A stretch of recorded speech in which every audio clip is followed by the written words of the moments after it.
നാദം മലകളുയർന്നു, നൂറ്റാണ്ടുകളുടെ ഗോപുര മണ്ഡല സ്മരണയുയർന്നു.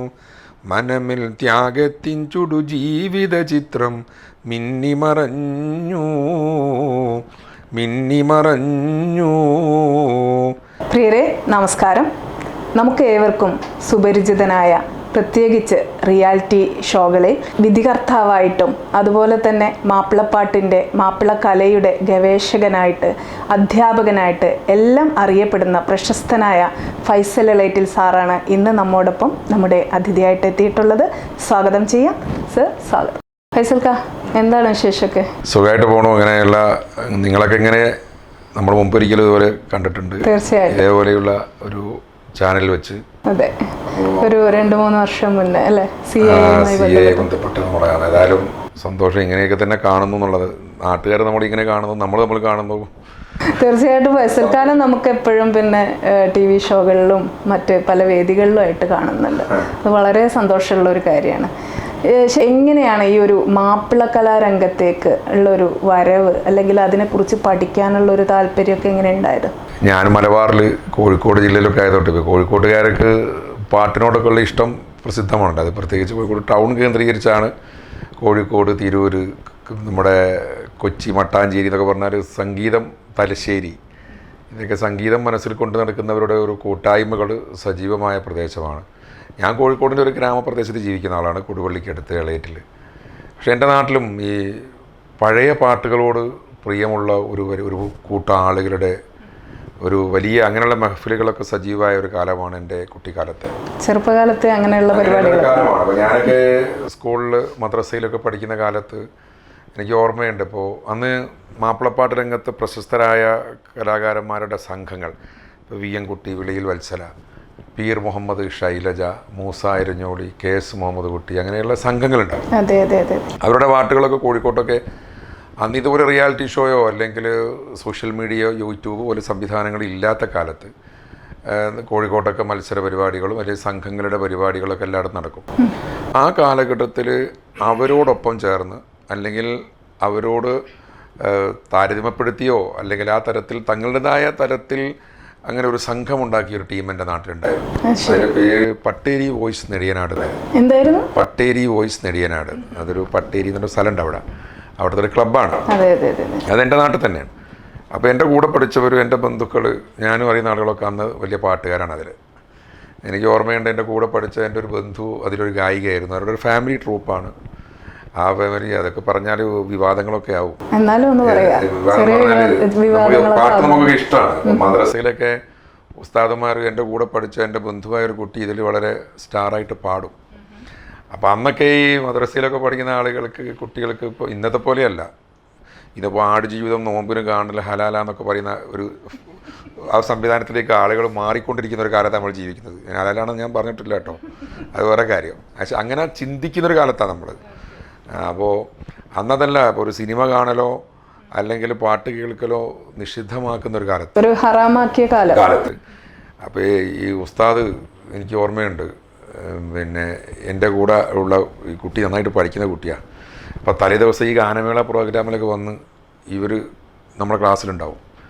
അപ്പോൾ ഈ കുട്ടിയോട് വീണ്ടും വീണ്ടും ചോദ്യങ്ങൾ ചോദിക്കും. ഉത്തരം പറഞ്ഞാലും പിന്നെയും ചോദിക്കും ആ കുട്ടിയോട് തന്നെ. ഉത്തരം മുട്ടിക്കണം, എങ്കിൽ മാത്രമേ ഈ പേര് പറഞ്ഞ കുട്ടിയെ അടിക്കാൻ പറ്റൂ. ഈ തലേന്ന് രാത്രി ഗാനമേളക്ക് പോയതല്ലേ. എൻ്റെ മനസ്സിൽ അങ്ങനെ ഇപ്പോഴും ഉണ്ട്. ഞാൻ അവരെ കാണുമ്പോൾ ഇപ്പോഴും ആലോചിക്കാറുണ്ടത്. അപ്പോൾ അക്കാലത്ത് വളരെ സജീവമായ ഒരു ട്രൂപ്പാണത് ഈ പട്ടേരി വോയിസ്. കാസർഗോഡ് മുതൽ ഈ തൃശ്ശൂരിൻ്റെ ഇടയിൽ വലിയ ഗാനമേളകൾ, വലിയ എന്നല്ല, VM കുട്ടിയെ പോലെ അങ്ങനെയല്ല ഉദ്ദേശിച്ചത്. അപ്പോൾ ആ ഒരു പാരമ്പര്യത്തിൽ കുറേ പാട്ടുകാർ ഞങ്ങളുടെ നാട്ടിലുണ്ട്. ഞാനതൊരു ഉദാഹരണമായി പറഞ്ഞതേ ഉള്ളൂ. അപ്പോൾ പാട്ടെഴുത്തുകാർ, പഴയ പാട്ടുകളോട് താല്പര്യമുള്ള ആളുകൾ, അവരുടെ ഒരു ലോകത്താണ് നമ്മൾ ജീവിക്കുന്നത്. അപ്പോൾ ഞാൻ SLC ഒക്കെ പഠിച്ച കാലത്ത് പാട്ട് കേൾക്കാൻ ഇങ്ങനെ പോകും. എൻ്റെ ഉപ്പ, അദ്ദേഹം ഇപ്പോൾ 3 വർഷം മുമ്പ് മരിച്ചുപോയി. അദ്ദേഹം അധ്യാപകനാണ്, പ്രധാന അധ്യാപകനായി റിട്ടയർ ചെയ്ത ആളാണ്. പക്ഷേ ഇതൊക്കെ ഇഷ്ടമായിരുന്നു അദ്ദേഹത്തിന്. നാട്ടിലെ പള്ളിയുടെയും മദ്രസൻ്റെയും ഒക്കെ ആട് തന്നെയാണ്. പക്ഷേ പാട്ട് വലിയ ഇഷ്ടമായിരുന്നു. ഇതുമായിട്ട് ബന്ധപ്പെട്ട് നമ്മളെ ഈ VM കുട്ടിയുടെ ഒക്കെ ഞാൻ ഏറ്റവും കൂടുതൽ ഗാനമേളകൾ കേട്ട ഒരാളാണ്. ഞാൻ അവതരിപ്പിച്ച ആളല്ല, കേട്ട ഒരാളാണ്. കുട്ടിക്കാലത്തെ ഇങ്ങനെ കേൾക്കാൻ പോകും. അന്നേരമൊക്കെ ആ സമയത്ത് ഇതിനോടൊരു താല്പര്യമൊക്കെ ഉണ്ടാകുന്നു. പിന്നെ നാട്ടിലെ സാഹചര്യം ഉണ്ടാകുന്നു. ഞാൻ SLC കഴിഞ്ഞപ്പോൾ എൻ്റെ നാട്ടിൽ ഈ കോഴിക്കോട് അബൂബക്കർ എന്ന ഔക്കുബായി പ്രഗത്ഭനായ സംഗീത സംവിധാനം, അദ്ദേഹത്തെ കൊണ്ടുവന്നിട്ട് ഞങ്ങളുടെ നാട്ടിൽ ഞങ്ങളുടെയൊക്കെ ഒരു മുതിർന്ന ആളുകൾ കൂടി ഈ അടുത്ത് മരിച്ച ആദം നെടിയനാട്, ഹസൻ നെടിയനാട് എന്ന് പറഞ്ഞ ആളുകൾ കൂടിയിട്ട് ഒരു സംഗീത പരിശീലന ക്ലാസ് തുടങ്ങി. അപ്പോൾ ഞാൻ SLC കഴിഞ്ഞ് SLC വരെ നമുക്ക് ഇതൊന്നും പാടാനും സമയമില്ലല്ലോ, അന്ന് ടെൻഷനല്ലേ. അപ്പോൾ എന്നെയും അതിൽ ചേർത്തു. എൻ്റെ വാപ്പ വന്നിട്ട് ഈ ആദം നെടിയാൻ്റെ അടുത്ത് വന്നിട്ട് പറയുകയാണ് ഇവനിത് പഠിപ്പിക്കണം. അന്ന് ഹാർമോണിയം ക്ലാസ്, തബല ക്ലാസ്സൊക്കെ ഉണ്ട് അവിടെ, വോക്കൽ മ്യൂസിക് അല്ല. അപ്പോൾ ഞാൻ കുറച്ചൊക്കെ പാടുമായിരുന്നു അക്കാലത്ത്. അങ്ങനെ പാടാം. അപ്പോൾ അക്കാലത്തല്ല ഇപ്പോഴും ഉണ്ട്. അല്ല, പാട്ടുകാരനല്ലല്ലോ ഇപ്പോൾ, ഞാനിപ്പോൾ പാട്ടുകാരല്ല. അപ്പോൾ ഞാൻ എന്നിട്ട് എനിക്കിപ്പോഴും ഒരു തമാശ ഉണ്ട്. നമ്മളെ ഇദ്ദേഹം എന്നോട് പറഞ്ഞു, ഈ ആദം നെടിയാട് എൻ്റെ ഒരു ഗുരുവാണ് അദ്ദേഹം. അദ്ദേഹം പറഞ്ഞു, എടോ നീയൊക്കെ വലിയ ഭാഗ്യവാനാണ്. ഞാൻ 7 വർഷം കർണാടക സംഗീതം പഠിച്ച ആളാണ് അദ്ദേഹം. അന്ന് നമ്മുടെ ഗിരീഷ് പുത്തഞ്ചേരിയുടെ ഭാര്യാപിതാവ് അമ്മാവന് ചേളന്നൂർ ബേബി എന്ന് പറയുന്ന സുകുമാരൻ ഭാഗവതരുടെ കീഴിലാണ്. അന്ന് എൻ്റെ ഉപ്പ ഈ പാട്ട് പഠിക്കുന്നത് അറിയാതിരിക്കാൻ ഞാൻ വളരെ ബുദ്ധിമുട്ടിയാണ് ശനി ഞായറും പഠിക്കാൻ പോയത്. വാപ്പ പറഞ്ഞാൽ വീട്ടിൽ നിന്ന് പ്രശ്നം ഉണ്ടാക്കും, അയാളുടെ വാപ്പ. അത്രയും കഷ്ടപ്പെട്ടാണ് ഞാൻ സംഗീതം പഠിച്ചത്. എന്നോട് പറയാ, എൻ്റെ ഉപ്പ വന്നിട്ട് നിന്നെ സംഗീതം പഠിക്കുമെന്ന് എൻ്റെ അടുത്ത് പറയാം, നീ ഒരു ഭാഗ്യവാനാണ്. പുള്ളി പറഞ്ഞൊരു തമാശ ഇവിടെ ഉണ്ട്. പുള്ളി ഞാൻ രസകരമായ കാര്യം പറയും. എനിക്ക് അന്ന് എൻ്റെ മാതിരി ഒരു ബാപ്പ വേണ്ടായിരുന്നു, ഒരു എളാപ്പന് കിട്ടിയാൽ കൂടി മതിയായിരുന്നു. അത് ഞാനിപ്പോൾ അത് ഓർക്കുകയാണ്. അപ്പോൾ ഒരാൾ എളാപ്പെങ്കിലും മതിയായിരുന്നു എന്ന് പറഞ്ഞാൽ, അത് മാനേജർ ഇല്ലെങ്കിലും അസിസ്റ്റൻറ്റ് മാനേജർ മതി എന്ന് പറയുന്ന പോലെ അതേ നല്ല രസമായിട്ട് സംസാരിക്കും. അതൊക്കെ ഞാനിപ്പോൾ ഓർക്കുകയാണ്. ഇതൊക്കെ 10-35 വർഷം മുമ്പത്തെ കഥയാണ്. അപ്പോൾ ഞങ്ങളുടെ നാട്ടിൽ സജീവമായിട്ടൊരു ക്ലബ്ബ് ഉണ്ടാകുന്നു. പിന്നെ ഈ ക്ലബ്ബിൽ സ്വാഭാവികമായി ഞാൻ അതിൻ്റെ ഒരു കോർഡിനേറ്ററോ അനൗൺസറോ ഒക്കെ ആയി. ഞങ്ങൾ പിന്നെ ഒരു 90ൻ്റെ തുടക്കത്തിലൊക്കെ ഞങ്ങൾ കുറേ ഗാനമേള നടത്തി. അത് പേര് മാറി. അന്ന് എക്ലാറ്റ് ആർട്സ് ആൻഡ് സ്പോർട്സ് ക്ലബ്ബ് എന്നുള്ളതായിരുന്നു. എക്ലാറ്റ് ഓർക്കസ്ട്ര എന്നുള്ള സംവിധാനത്തിൽ കുറേ കാലം അത് ഞാൻ നടന്നു. അതിനിടയിൽ ഞാൻ ഈ ചെറുപ്പം മുതലേ എനിക്ക് ഈ പാട്ടുകൾ കേൾക്കുന്നതിനേക്കാളും പാട്ടിൻ്റെ വിവരങ്ങൾ ശേഖരിക്കുക എന്നുള്ളൊരു താല്പര്യമുണ്ട്. പുസ്തകങ്ങളൊക്കെ ശേഖരിക്കും. എൻ്റെ വീട്ടിൽ സ്വന്തമായി വാപ്പക്കൊരു ലൈബ്രറി ഉണ്ടായിരുന്നു. അപ്പോൾ അതിൽ ഈ പാട്ട്, സംസ്കാരം, ഇതുമായിട്ട് ബന്ധപ്പെട്ട പഴയ കൃതികൾ, പുലിക്കോട്ടിൽ ഹൈദറിൻ്റെ സമ്പൂർണ്ണ കൃതികളൊക്കെ അന്ന് 79 പ്രസിദ്ധീകരിച്ചത് എൻ്റെ വീട്ടിൽ ഞാൻ കണ്ടിട്ടുണ്ട്. ഇന്ന് ഔട്ട് ഓഫ് പ്രിൻ്റായ മഹത്തായ മാപ്പിള സാഹിത്യ പാരമ്പര്യം ഇപ്പോൾ അടുത്തത് വീണ്ടും അത് പുനഃപ്രസിദ്ധീകരിച്ചു. KK കരീം മാഷിൻ്റെ ഈ CN അഹമ്മദ്, അതൊക്കെ എൻ്റെ വീട്ടിൽ വാപ്പ വാങ്ങും. വാപ്പ പാടുമൊന്നുമില്ല, പക്ഷെ അതൊക്കെ വാങ്ങി വെക്കും. അപ്പോൾ അതിൻ്റെ ഒരു ഗുണം പിന്നീട് എനിക്ക് ഉണ്ടായിട്ടുണ്ട്. ഒരുപാട് അമൂല്യമായ, ഇപ്പം CN അഹമ്മദ് മൗലവിയുടെ അൻസാരി എന്ന് പറഞ്ഞൊരു മാസിക ഉണ്ടായിരുന്നു. അത് അപൂർവമാണ് അക്കാലത്ത്. അതിലൊക്കെ ഇതുമായിട്ട് അന്ന് ഈ ചന്ദ്രിക, നമ്മുടെ ലീഗ് ടൈംസ് പോലെയുള്ള, അന്ന് ഈ മാധ്യമം പത്രമൊന്നുമില്ല. ആ കാലത്ത് ഇതിൻ്റെയൊക്കെ വിശേഷാൽ പ്രതി, ഇത് റിപ്പബ്ലിക് ദിനം, സ്വാതന്ത്ര്യദിന പതിപ്പിൽ അല്ലെങ്കിൽ റമദാൻ പതിപ്പിലൊക്കെ ഉബൈദ് മാഷിൻ്റെയൊക്കെ ലേഖനങ്ങൾ, അതൊക്കെ ഞാൻ കണ്ടത് എനിക്ക് ഓർമ്മയുണ്ട്. അതൊക്കെ എൻ്റെ വീട്ടിൽ ഇപ്പോഴും ഉണ്ട്. അത് ശേഖരിച്ച് വെച്ച് വാപ്പയുടെ ലൈബ്രറി തന്നെ. അതുപോലെ ഈ ചന്ദ്രിക ആഴ്ചപ്പതിപ്പ്, ഇപ്പോൾ നമ്മുടെ ഗാനേഷ് പൂനൂർ, PA മുഹമ്മദ് കോയ, മുസ്താഖ്, PA മുഹമ്മദ് കോയ, ഇവരുടെയൊക്കെ ഒരു കാലഘട്ടത്തിൽ ഈ മാപ്പിളപ്പാട്ട്, അന്ന് വേറെ മീഡിയകളില്ലാത്തത് കൊണ്ട് വലിയ സംവിധാനം. CH പുലിക്കോട്ടിനെ കുറിച്ച് ഒരു ലേഖനം എഴുതി എനിക്ക് ഓർമ്മയുണ്ട്.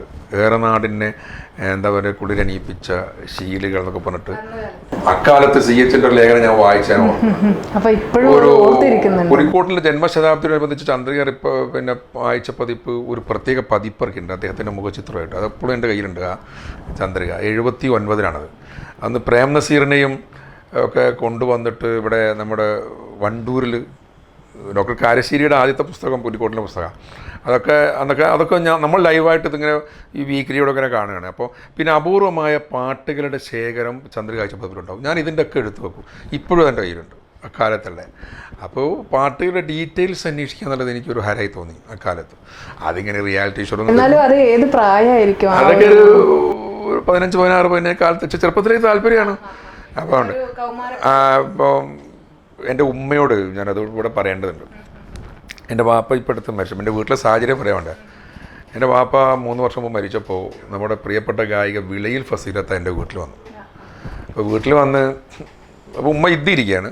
എന്നിട്ടാണ് ഞാനിങ്ങനെ അന്ന് വാപ്പ പുള്ളി വരുമ്പോൾ ഇവരൊക്കെ വന്നത്. അങ്ങനെ തിരിച്ചു പോയപ്പോൾ രാത്രിയിട്ട് ഫസീലത്ത എന്നെ വിളിച്ചു. ഞാൻ നിങ്ങളെ ഉമ്മയായിട്ട് കുറേ നേരം സംസാരിച്ചു എന്ന് പറഞ്ഞു. കൂട്ടത്തിൽ ഉമ്മ ഫസീലത്തയോട് പറഞ്ഞു, പിന്നെ ഞാൻ ഒരുപാട് സ്ത്രീകളെ കണ്ടിട്ടുണ്ട്, പക്ഷെ നിങ്ങളെ ഉമ്മ ചെറുപ്പായുള്ള ഉമ്മ ചോദിച്ചു, ഉമ്മ ഇതിരിക്കുമ്പോൾ ചോദിക്കുകയാണ്, ഉമ്മ ആദ്യമായിട്ടാണ് ഫസീലത്തായിട്ട് സംസാരിക്കുന്നത്.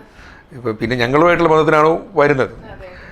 ഈ ആരാമ മാസികയിൽ 1988-89 ഇശലുകളിൽ ഉണരുന്ന ഇന്നലെകൾ എന്ന് പറഞ്ഞാൽ നിങ്ങളൊരു ആത്മകഥ എഴുതിയില്ലായിരുന്നു. ആ ഉമ്മയാണ് ചോദിക്കുന്നത്. ചോദിക്കുകയാണ് അത് 12 ലക്കം കഴിഞ്ഞ് നിങ്ങളെ മകനെ പ്രസവിക്കുന്ന ഘട്ടത്തിൽ അത് നിർത്തിയില്ലേ, നിങ്ങൾ എന്താണ് അത് നിർത്തി കളഞ്ഞതെന്ന് ചോദിച്ചു.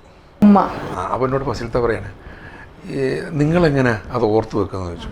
അപ്പോൾ പറഞ്ഞു ഞാൻ അധികം പഠിച്ച ആളൊന്നുമല്ല അമ്മ പറയാം, പക്ഷേ ഇവിടെ ഇതെല്ലാം കിട്ടും, ഈ വീട്ടിൽ ഈ മാസികകളോ ഇതൊക്കെ കിട്ടും, അതുകൊണ്ട് എനിക്കിത് വായിക്കാതിരിക്കാൻ പറ്റില്ല. തീർച്ചയായിട്ടും. അപ്പം എന്നോട് ഫസിലത്തെ പറയാണ്, നിങ്ങളെ ഉമ്മയുടെ പ്രായത്തിലുള്ള ഒരു സ്ത്രീ എന്നോട് ആ ലേഖനത്തെക്കുറിച്ചിട്ട് ആദ്യമായിട്ടും അവസാനമായിട്ടും ചോദിച്ചെന്നുള്ളത്.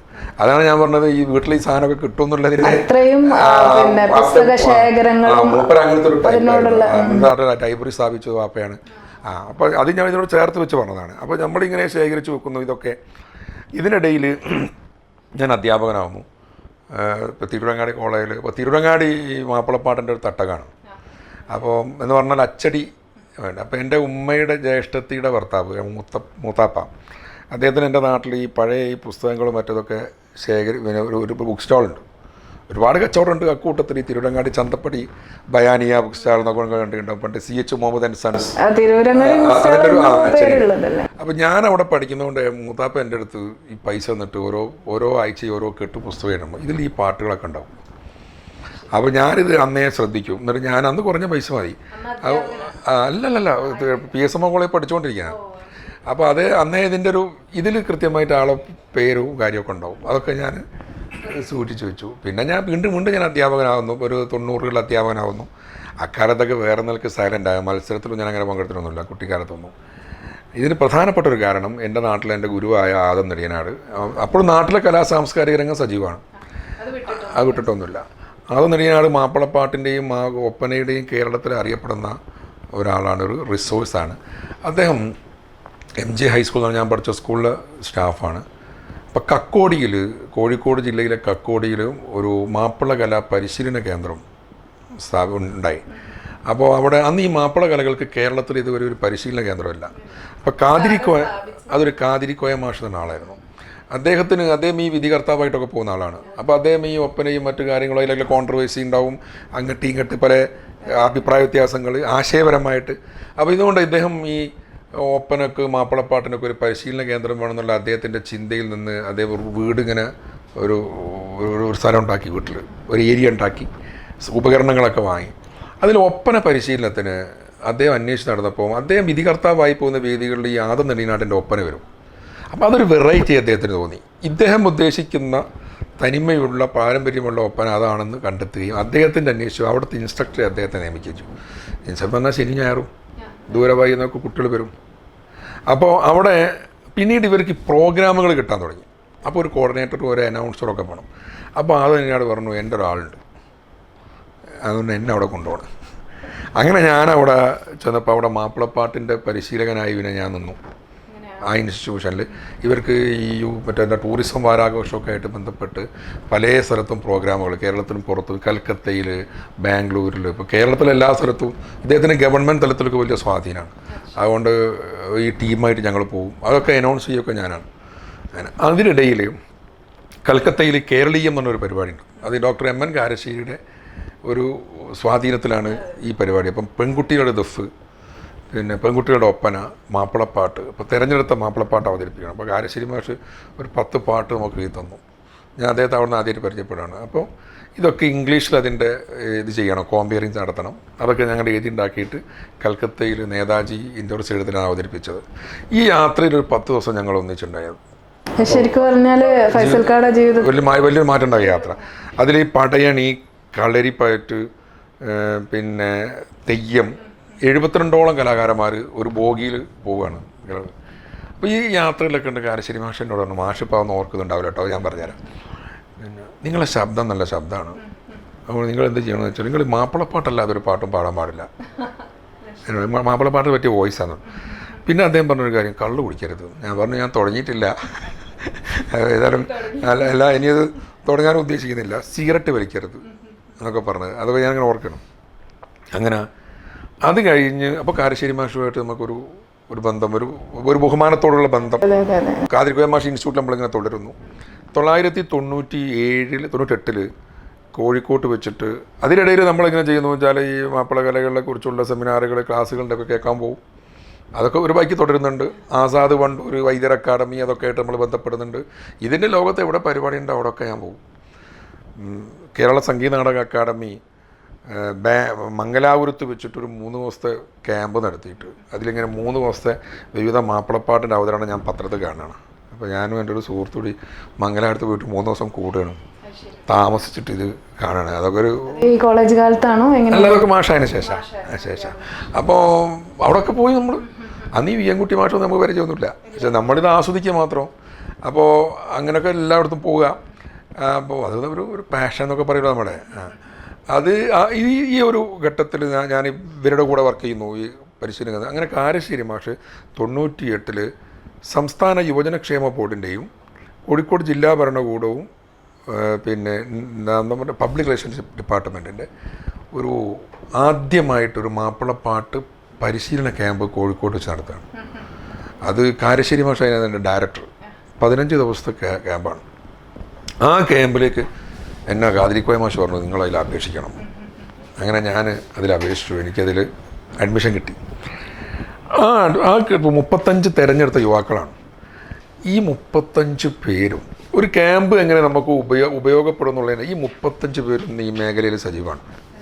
ഞാൻ ഉദാഹരണം പറയാം. ഒന്ന്, കേരളത്തിലെ ദഫിൻ്റെ ഇന്ന് ഏറ്റവും വലിയ ഐക്കണായി നിൽക്കുന്ന, ലൈംലൈറ്റിൽ നിൽക്കുന്ന ഏറ്റവും വലിയ പ്രഗത്ഭനായ ഡോക്ടർ കോയ കാപ്പാടാണ്. അദ്ദേഹം അതിലെ പഠിതാവാണ്. പ്രഗത്ഭനായ മാപ്പിളപ്പാട്ട് എഴുത്തുകാരനും കവിയുമായ ബാപ്പു വാവാട് ആ പരിശീലന ക്യാമ്പിൽ പഠിതാവാണ്.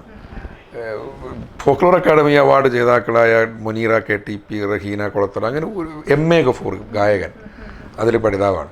ഇത് ഞങ്ങൾക്ക് വലിയൊരു അനുഭവ ജീവിതത്തിൽ. പ്രത്യേകിച്ച് കാരശ്ശേരി മാഷ് ഒരു ക്യാമ്പ് ഡയറക്റ്റ് ചെയ്യാന്ന് പറഞ്ഞാൽ വേറൊരു അനുഭവമാണ്. ഭയങ്കര സ്ട്രിക്റ്റാണ് മാഷ്. രാവും പകലും നമ്മളിതിൻ്റെ കൂടെ, വീട്ടിലെ ചിന്തകൾ പോലും നമുക്ക് വരാത്ത തരത്തിൽ ഒരു ഫോൺ ചെയ്യാൻ പോലും പെർമിഷൻ ഉണ്ടെങ്കിൽ അത് നമ്മൾ ചോദിക്കാത്തൊരു ഘട്ടം. അതിൽ ക്ലാസ് എടുത്തത് Sukumar Azhikode, MGS Narayanan, TB വേണുഗോപാലപ്പണിക്കർ, K Raghava മാഷ്, P ഭാസ്കര മാഷൊക്കെ വരികയാണ്. അന്ന് അവരൊക്കെ കൊണ്ടുവരികയാണ്, കാരണം ഗവൺമെൻറ്റിൻ്റെ വലിയൊരു ക്യാമ്പാണ്. പിന്നെ മാപ്പിളപ്പാട്ടുമായി ബന്ധപ്പെട്ട് കേരള സാഹിത്യം, ഈ മലയാള പാട്ട് ചരിത്രം, ഇതൊക്കെ ബന്ധപ്പെടുത്തിയിട്ട് ഒരുപാട് ക്ലാസ്സുകൾ, മാപ്പിളപ്പാട്ട് മേഖല പല ആളുകൾ. ഈ ക്യാമ്പിൽ പങ്കെടുത്തവരൊക്കെ ഇന്ന് ഈ മേഖലയിൽ സജീവമാണ്, ഏതെങ്കിലും തരത്തിൽ സജീവമാണ്. ആ ക്യാമ്പ് ഏറ്റവും കൂടുതൽ ഉപയോഗപ്പെടുത്തിയ ആളാണെന്ന് ഞാനാണെന്ന് എനിക്ക് തന്നെ തോന്നിയിട്ടുണ്ട്. കാരണം എൻ്റെ ജീവിതത്തിൽ ഒരു വഴിത്തിരിവായി മാറി. അതോടുകൂടി ഞാൻ എല്ലാവരെയും പരിചയമായി. കാനേഷ് മുനീറിനൊക്കെ ഞാൻ പരിചയപ്പെടുന്ന അവിടുന്ന്. അദ്ദേഹം അതിൻ്റെ കൂടെ ഉണ്ടായിരുന്നു, കാരശ്ശേരി മാഷെ സഹായിക്കാനായിട്ട് ആ ക്യാമ്പിലുണ്ടായിരുന്നു. അപ്പോൾ ഇതെല്ലാം പറയുമ്പോഴും ഒരു കാര്യം ചോദിക്കട്ടെ, ഇതുമായി ബന്ധപ്പെട്ട് നമ്മളിപ്പോൾ ഒരുപാട് ആ ഒരു ചരിത്ര വഴികളിലൂടെ ഇങ്ങനെ സഞ്ചരിച്ചു പോകുന്നു. അപ്പോൾ ഇതിൻ്റെ ഇടയിൽ ഫൈസൽക്ക് പറഞ്ഞു അധ്യാപകനായിരുന്നു എന്ന് പറഞ്ഞു. ഈ അധ്യാപനത്തോടൊപ്പം കുട്ടികളെയും ഈ മാപ്പിളകലയിലേക്കും പാട്ടിലേക്കും ഒക്കെ കൊണ്ടുവരാൻ എന്തെങ്കിലും ശ്രമങ്ങൾ നടത്തിയിരുന്നു? അല്ല, അധ്യാപനം എന്ന് പറയുമ്പോൾ ഞാനൊരു പ്രൈമറി സ്കൂൾ അധ്യാപകനാണ്. അതിനുള്ളിൽ ചില പരിമിതികളുണ്ടാവും. അപ്പം മത്സരത്തിലെ കുട്ടികളെ തയ്യാറാക്കാറുണ്ട്. അപ്പോൾ ഈ വർഷവും ഞാൻ എൻ്റെ ഡ്യൂട്ടി ഞാൻ ചെയ്തിട്ടുണ്ട് സ്കൂളിൽ. അതിന് പിന്നെ പുതിയ തലമുറയിലെ കുട്ടികളെ അധ്യാപകരൊക്കെ നമ്മളൊന്ന് ഹെൽപ്പ് ചെയ്ത് കൊടുത്താൽ മതി, അവരങ്ങ് ആയിക്കോളും. പക്ഷേ അക്കാലത്ത് പിന്നെ യൂത്ത് ഫെസ്റ്റിവൽ ഇതിൻ്റെ ഒരു മാനദണ്ഡം ഉണ്ടായിരുന്നില്ല അക്കാലത്ത്. ഇത് ഈ അടുത്ത കാലത്താണ് ഇതിൻ്റെ ഒരു പരസ്പരമുള്ള മത്സരവും അതിൻ്റെ ഒരു കോലാഹലമൊക്കെ ഉണ്ടായി വരുന്നത്. പിന്നെ ഹൈസ്കൂളാകുമ്പോഴാണ് കുറച്ചുകൂടി, ഇപ്പോൾ സംസ്ഥാന തലത്തിലേക്ക് മത്സരത്തിന് ഹൈസ്കൂളിനല്ലേ യോഗ്യത ഉള്ളൂ.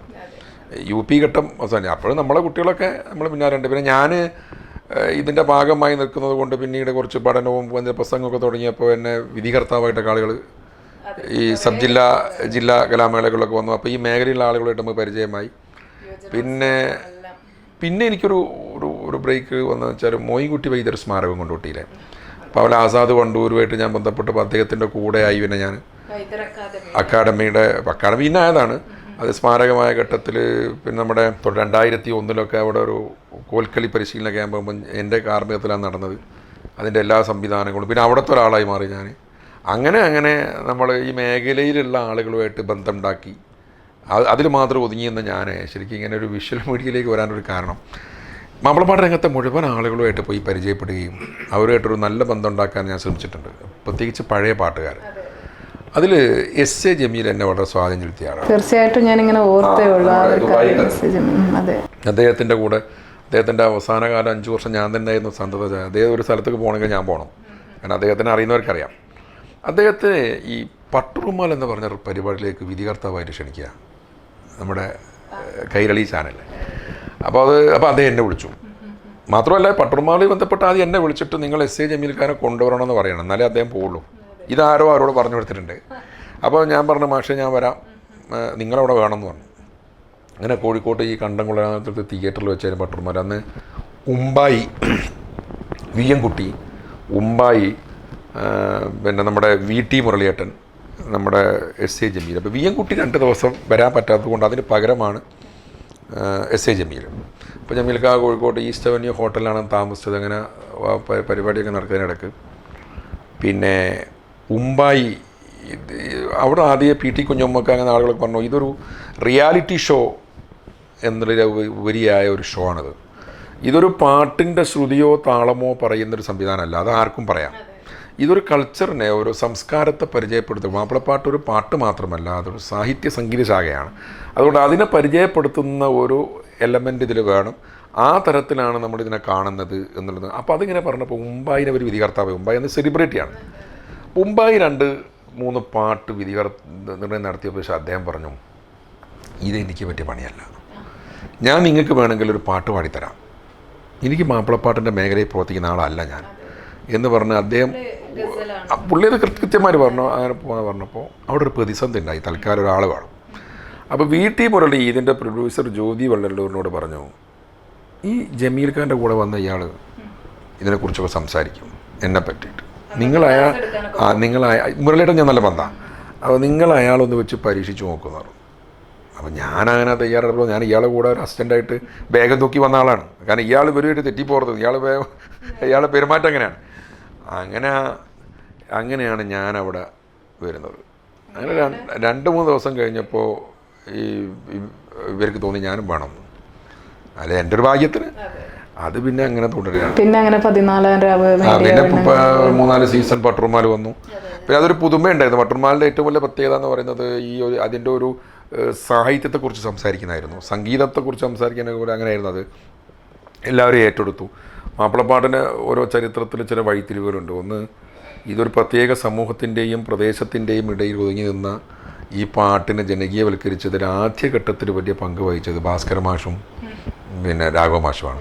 1954 കായലരികത്ത് എന്ന പാട്ട് നീലക്കുയിൽ വരുമ്പം അതതിൻ്റെ ഒരു ഘട്ടമാണ്. പിന്നെ സിനിമയിൽ അല്ല ആ കാലഘട്ടത്തിൽ മോയിൻകുട്ടി വൈദ്യരുടെ കാര്യങ്ങളൊക്കെ ഉണ്ടല്ലോ. സിനിമ എന്ന് പറയുന്ന ഒരു പ്ലാറ്റ്ഫോമിലേക്ക് വരുമ്പം മാപ്പിളപ്പാട്ടിൻ്റെ ഈ ശീലുകൾക്ക് ഒരു പൊതു സ്വീകാര്യത കിട്ടും. അതുപോലെ തന്നെ ഒരു ഘട്ടമാണ് ഈ പിന്നണി ഗായകർ മാപ്പിളപ്പാട്ട് പാടുന്ന ഘട്ടം. അതായത് യേശുദാസൊക്കെ ബദറൊക്കെ പാടുക, അതൊരു വഴിത്തിരിവാണ്. അതുകൂടി എല്ലാ പിന്നണി ഗായകരും പാടാൻ തുടങ്ങി, ചിത്ര ചേച്ചിയൊക്കെ. അത് വേറൊരു തലത്തിലേക്ക് ഉയരുമല്ലോ. എല്ലാവരുടെയും ഒരു ഇഷ്ടമായിട്ട് മാറിയല്ലേ മാപ്പിളപ്പാട്ട്. കാസറ്റുകളുടെ വരവ്, ഈ CD-കളുടെ വരവ്, വിഷ്വൽ മീഡിയ, അതിനിടയിലാണ് റിയാലിറ്റി ഷോയിലേക്ക് ഇത് വരുന്നത്. അതിന് കാരണമാകുന്നത് പട്ടർമാല. അപ്പോൾ അതിൻ്റെ ഭാഗമാകാൻ കഴിഞ്ഞു. പിന്നെ നമ്മളിതിൻ്റെ ആളെ പിന്നെ നമ്മുടെ ജീവിതം മാപ്പിളപ്പാട്ടുമായിട്ട് ബന്ധപ്പെട്ടായി. പിന്നെ ഒരു ഫൈസൽ എളേറ്റിൽ എന്നൊരു ബ്രാൻഡ് നെയിം തന്നെ ആയി. ഞാൻ ഉണ്ടാക്കിയതൊന്നുമല്ല. ഈ കൊണ്ടോട്ടിയിലെ മോയിൻകുട്ടി ഒരു സ്മാരകത്തിൽ ഞാൻ പണ്ട് ലേഖനങ്ങളൊക്കെ എഴുതിയായിരുന്നു. അവിടെ പഠിക്കുന്നത് PP മുഹമ്മദ് ഫൈസൽ എന്നൊക്കെ പറഞ്ഞിട്ട്. എനിക്കിപ്പോഴും ഓർമ്മയുണ്ട്, വാരാധ്യ മാധ്യമത്തിൽ നാലകത്ത് കാസിം ഖാൻ മരിച്ചപ്പോൾ ഞാൻ എഴുതിയ ലേഖനം PP മുഹമ്മദ് ഫൈസൽ എന്നാണ്. അപ്പം ആസാദ് കൊണ്ടുവരും ചെയ്യും. അദ്ദേഹം വൈദ്യർ അക്കാഡമിയിലുള്ള എല്ലാ പരിപാടിക്കും എൻ്റെ പേര് ഫൈസൽ അളിയിട്ട് മൂപ്പരങ്ങോട്ട് കൊടുക്കും. പിന്നെ അതങ്ങ് ബ്രാൻഡായതാ, അല്ലാതെ പേര് നമ്മൾ സ്വീകരിച്ച പേരൊന്നും അല്ല. തീർച്ചയായിട്ടും മാപ്പിളക്കല എന്ന് ഇപ്പോൾ പറയുമ്പോൾ ഏതൊരു ചെറിയ കുട്ടിക്ക് പോലും അറിയാം ഫൈസൽ എളേറ്റിൽ എന്ന പേര്. പിന്നെ 14 രാവ് വന്നു. അതും കുറച്ചുകൂടി ഇതിൻ്റെ എന്താ പറയുക സംസ്കാരത്തോട് നീതി പുലർത്തിയിട്ട് കുറച്ചുകൂടി സൂക്ഷ്മതയോട് കൂടി നടത്തിയ ഒരു പരിപാടി. അതിൻ്റെ ഉള്ളിലേക്ക് ഇറങ്ങി ചെന്നിട്ടായിരുന്നു. പിന്നെ ഇതുമായിട്ട് ബന്ധപ്പെട്ട ചർച്ചകൾ ഇവിടെ നടക്കുമ്പോഴും നമ്മൾ ഉണ്ടാവുന്നു, നമ്മൾ ബന്ധപ്പെടുന്നു. അങ്ങനെ ഇതിൻ്റെ ഭാഗമായിട്ട് അങ്ങനെ ജീവിതമായി മാറി. ഇപ്പോൾ ഊണിലും ഉറക്കിലും ഒക്കെ ഇത് തന്നെയാണ്. എന്തായാലും ഊണിലും ഉറക്കിലൊക്കെ ഇത് തന്നെയാണല്ലോ. അപ്പോൾ വേറെ കാര്യം പറയട്ടെ, ഞാനൊന്ന് മര്യാദയ്ക്ക് വീട്ടിൽ നിൽക്കേണ്ട ആളാണ്. നോമ്പ് 26 രാവാണ്. അപ്പോൾ നിങ്ങൾ പിന്നെ ബുദ്ധിമുട്ടാക്കി ഞാൻ ഇവിടെ വന്നു. ഇതൊക്കെ അതിൻ്റെ ഒരു ഭാഗം തന്നെയാണ്. അപ്പം നോമ്പ് 26 എന്ന് പറയുമ്പോഴേ നമുക്ക് ഇനി പെരുന്നാളാണ് വരുന്നത്. അപ്പോൾ ഈ പെരുന്നാളും മാപ്പിള കലയും തമ്മിലുള്ള ഒരു ബന്ധം എങ്ങനെയാണ്? അല്ലെങ്കിൽ അതിനായിട്ട് സ്പെഷ്യലായിട്ട് വല്ല പാട്ടുകളും നമ്മൾ കൂടുതലും ഈ ചെറിയ പെരുന്നാൾ നമ്മളെ നോമ്പ് പെരുന്നാളിനേക്കാളിലും ഈദുൽ ഫിത്തറിനേക്കാളും പാട്ടുകൾ കുറച്ചുകൂടി സജീവമായത് വലിയ പെരുന്നാളിനാണ്. അതിനൊരു കാരണം എന്താണെന്നറിയോ? ഒന്ന്, ഇതൊരു ഒരു സഹനത്തിൻ്റെ കാലമാണല്ലോ ഈ നോമ്പ്. അപ്പോൾ നമ്മൾ മറ്റ് ആഘോഷങ്ങളെക്കുറിച്ചൊന്നും ചിന്തിക്കുന്നില്ല.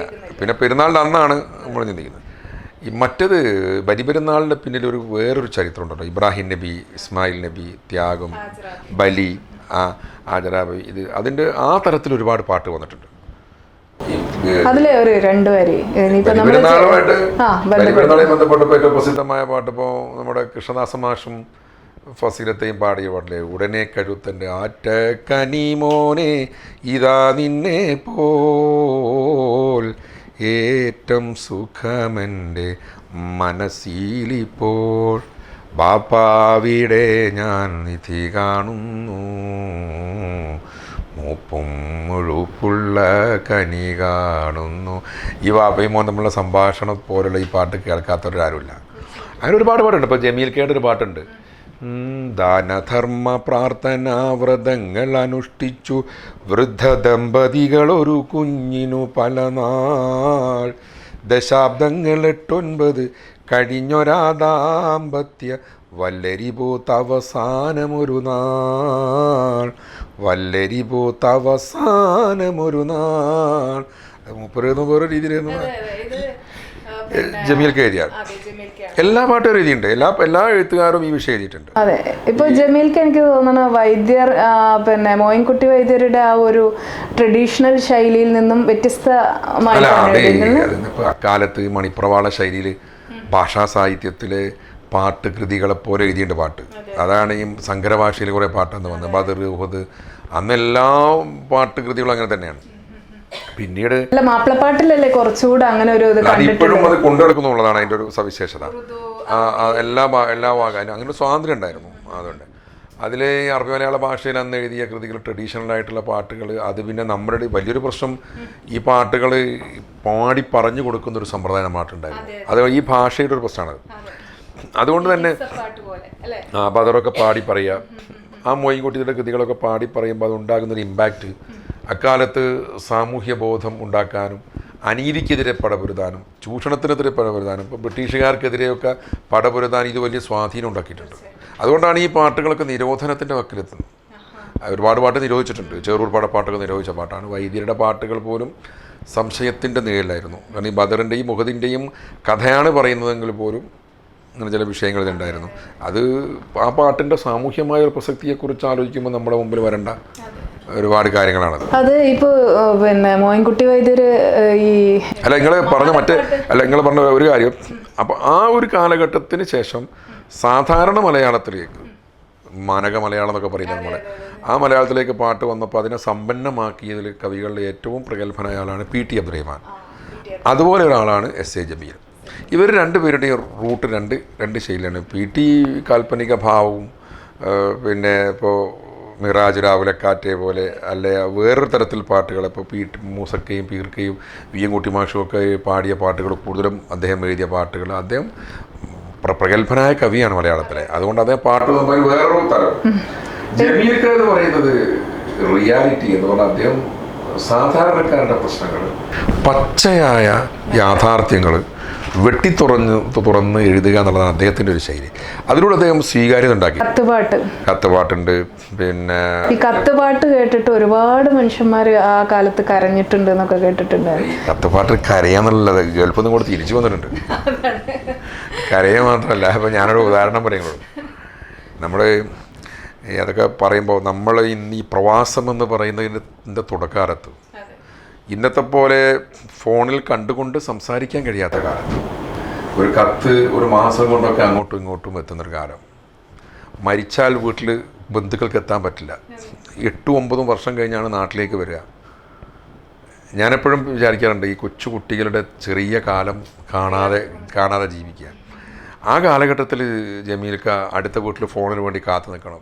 എൻ്റെ നാട്ടിൽ നിന്ന് കോഴിക്കോട്ട് വന്നിട്ട് ട്രങ്ക് കോൾ ബുക്ക് ചെയ്തിട്ട് ഫോണ് കിട്ടാതെ മടങ്ങിപ്പോവുക പിറ്റേന്ന്. അങ്ങനെ ആ ഒരു പ്രവാസകാലത്ത് ജമീൽക്ക എഴുതുകയാണ്, ഇപ്പോൾ 2-4 വർഷം മുമ്പ് നിങ്ങൾ വന്നു, 8-10 നാളുകൾ മാത്രം വീട്ടിൽ നിന്നു, അതിലുണ്ടായൊരു കുഞ്ഞിനു 3 വയസ്സായിന്ന്, അവനെന്നും ചോദിക്കും ബാപ്പായ വീടെന്ന്, ഓടിച്ചാടി കളിക്കും മോൻ ബാപ്പാനെ മാടി മാടി വിളിക്കും. അത് കാണുമ്പോൾ ഉടഞ്ഞിടും നെഞ്ചു പിടഞ്ഞിടും പൂക്കുഞ്ഞി പൈതലല്ലേ, ആ മുഖം കാണാൻ പൂതി നിങ്ങൾക്കുമില്ലേ. അത് ഇന്ന് നിനക്ക് സിമ്പിളാണ്, പക്ഷെ അത് ഞാൻ ജമീൽക്കയുടെ കൂടെ ഖത്തറിലൊരു പരിപാടി പോയിട്ട് അദ്ദേഹം ഇതിൻ്റെ ഒരു പശ്ചാത്തലം പറഞ്ഞിട്ട് ഈ സദസ്സിലെ ആളുകൾ കരയുന്നത് ഞാൻ കണ്ടിട്ടുണ്ട്. കാരണം അവർ പഴയ കാലത്തെക്കുറിച്ച് ആലോചിച്ചിട്ടാണ്.